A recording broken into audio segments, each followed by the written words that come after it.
Recette. Il va nous falloir des cacahuètes grillées, du chocolat noir, du chocolat blanc, du lait concentré sucré, du sucre vanillé, du sel et de la cannelle les amis. Et je vous mets le détail des ingrédients juste en dessous de la vidéo. Et au cours de la vidéo, je vous annoncerai exactement ce que j'ai mis donc dans cette recette. Alors tout d'abord les amis, nous allons mixer les cacahuètes. Je vais passer au robot. Je vais vous épargner le bruit quand même. Je vais les réduire en poudre et les mettre directement dans un saladier. Et je vous montre la texture les amis, il n'y a pas besoin que ce soit super fin. Donc là c'est très bien, hein. On aura des morceaux comme ça. Donc je vais continuer ainsi de suite et on se retrouve juste après. Alors ici on va mettre un petit peu de sel. Donc faites attention les amis, hein, si vos cacahuètes sont déjà salées, c'est pas la peine de rajouter du sel, hein. Donc là on mélange comme il faut. Ici je rajoute mon sucre vanillé et la cannelle. Cannelle, une cuillère à café pour moi. Maintenant si vous aimez ça, vous pouvez aller jusqu'à une cuillère à soupe. Il n'y a pas de problème. Donc là le but du jeu maintenant c'est de mélanger tout ça. Alors dans la liste des ingrédients, je n'ai pas mis l'eau de fleur d'oranger les amis, hein. Pourquoi? Parce que j'ai oublié, hein. Je vais être franc avec vous, hein. Je ne vais pas vous dire, je peux vous raconter ça. Donc là, je vais en enlever un petit peu. Il faut environ une petite cuillère à soupe. Pas plus, hein, pour moi ça suffit. Maintenant si vous aimez ça, faites-vous plaisir les amis, hein. Ça sent super bon là. Alors on mélange comme il faut. Et là tout de suite on va venir donc... on va venir donc mettre le lait concentré sucré. Par contre, le lait concentré sucré, il n'y a pas vraiment de quantité les amis, hein. On va mettre vraiment ce qu'on a besoin pour former notre pâte en boule. D'accord? Donc là, je vais commencer gentiment avec, on va dire, allez, hop. Hop, on va dire 3 bonnes cuillères à soupe. Je commence par ça. Et je vais voir ensuite la texture que ça va me donner. Il faut que j'arrive à rassembler ce mélange en pâte. Comme ça, je vais pouvoir l'étaler facilement. Alors on peut utiliser les mains, hein, si vous avez vos mains bien propres, il n'y a pas de problème, hein. Et donc le lait concentré, je vous répète encore une fois, il n'y a pas de quantité pour le lait concentré, hein. C'est vous qui voyez donc en fonction de la texture de la pâte. On a besoin d'avoir quelque chose qui se forme en boule. Donc commencez doucement, moi j'étais un peu fort avec mes 3 cuillères à soupe. Mais je pense que voilà, il faut y aller doucement et puis sentir la pâte. Je pense que je ne vais pas en rajouter plus, hein. Alors ici j'ai préparé un cadre que j'ai posé donc sur une assiette recouverte d'un papier cuisson. Alors je vous montre ma pâte. Ici il faut que vraiment elle, comment dire, quand vous faites ça, il faut que ça se tienne. Pour s'assurer donc de sa tenue dans le cadre. Il faut vraiment que ça se tienne comme ça. Ne vous amusez pas à rajouter trop de lait concentré sucré, sinon vous allez arriver à un résultat qui est trop sucré. Donc là j'ai mis environ 3 cuillères à soupe. Après tout dépend de vos cacahuètes, si elles absorbent plus ou moins, d'accord? Donc maintenant très simple, je verse tout donc, dans le cadre qui est recouvert d'un papier cuisson. On va pas mettre ça à cuire, mais le papier cuisson va nous aider tout à l'heure à déplacer donc facilement le cadre sans que ça reste collé donc à l'assiette. Là ça sent bon, hein. Là, ça sent bon la cannelle, la fleur d'oranger, ça sent vraiment super bon.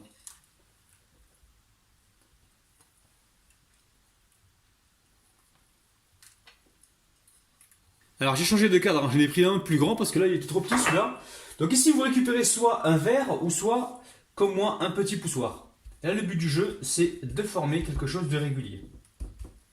On va bien sur les côtés. Alors la famille, une fois que vous avez étalé donc votre pâte sur le fond du cadre, ici vous mettez donc à fondre vos 2 chocolats. Donc là j'ai chocolat noir et chocolat blanc. Au niveau du chocolat noir j'ai environ 150 grammes on va dire. Et chocolat blanc j'ai aussi environ 120 grammes. Donc très simple, dans chaque chocolat on va venir mettre un petit peu d'huile. Pourquoi? Comme ça à la découpe on n'aura pas de problème, ça ne va pas durcir. Bon t'arrives toi quoi? Oh, raf je suis là. Ici et là aussi, voilà. On va dire qu'il y a une cuillère à soupe dans chaque. Alors pourquoi on fait ça? Je vais encore me répéter, je vais te le dire, tu viens de le dire, papa. Voilà, pour avoir quelque chose qui se découpe facilement, d'accord? Donc là, on mélange rapidement. Vous allez voir, recette super économique et super facile les amis, hein. Une fois que vous avez bien mélangé ici, vous venez mélanger également le chocolat noir avec l'huile. Donc il y a très peu d'huile, il y a environ une cuillère à soupe. C'est important de le faire les amis, hein. Comme ça vous n'aurez pas de soucis. Et en plus ça va nous apporter du brillant.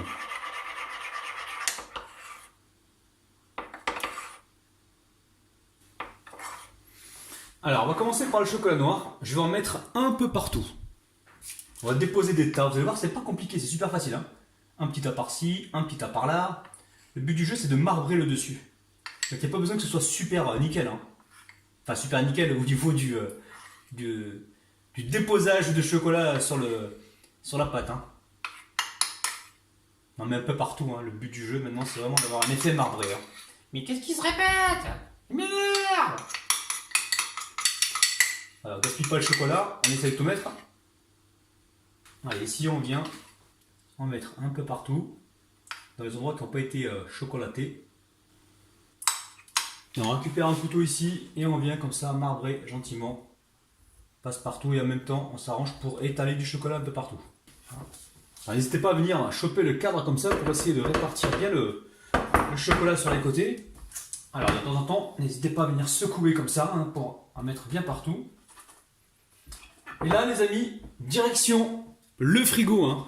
On va laisser ça complètement refroidir et une fois que c'est complètement refroidi, on va pouvoir se couper des petits carrés. Alors, le gâteau donc a bien refroidi. On va essayer de le sortir du cadre sans passer le couteau sur le contour. Hop là. Nous allons essayer les amis. Alors entre temps ma voix elle a un petit peu changé les amis. Je crois que j'ai chopé la crème.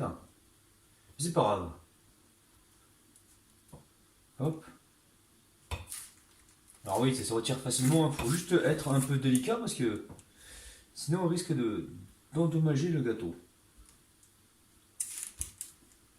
Bon en fait il y a des voilà, il y a des bordures, vous voyez? Est-ce que vous voyez les amis là? Petite bordure là qui accroche le gâteau. Bon bref, c'est pas très grave. Donc là ça a l'air pas mal les amis. Hein. On va pouvoir retirer le papier maintenant. Alors le papier bien sûr on va le garder, on va pas le jeter. Hein.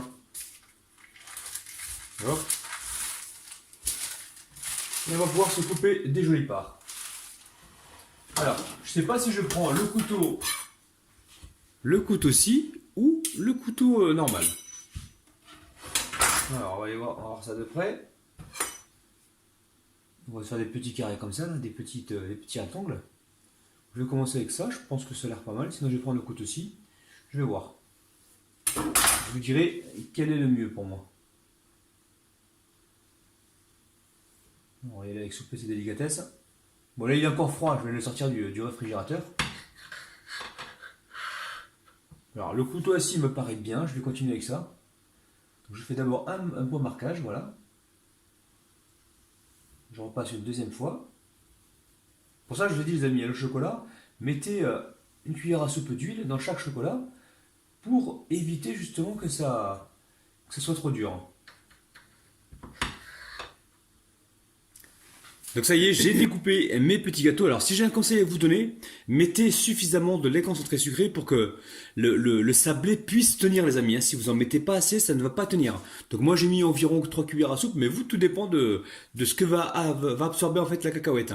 Donc vous pouvez peut-être en mettre 4 ou 5 cuillères. Mais vous inquiétez pas, ça ne sera pas trop sucré. Donc la famille, refaites cette recette, vous allez voir, elle est succulente, elle est de ouf. Pour vous montrer donc le dessous, regardez comment ça se présente.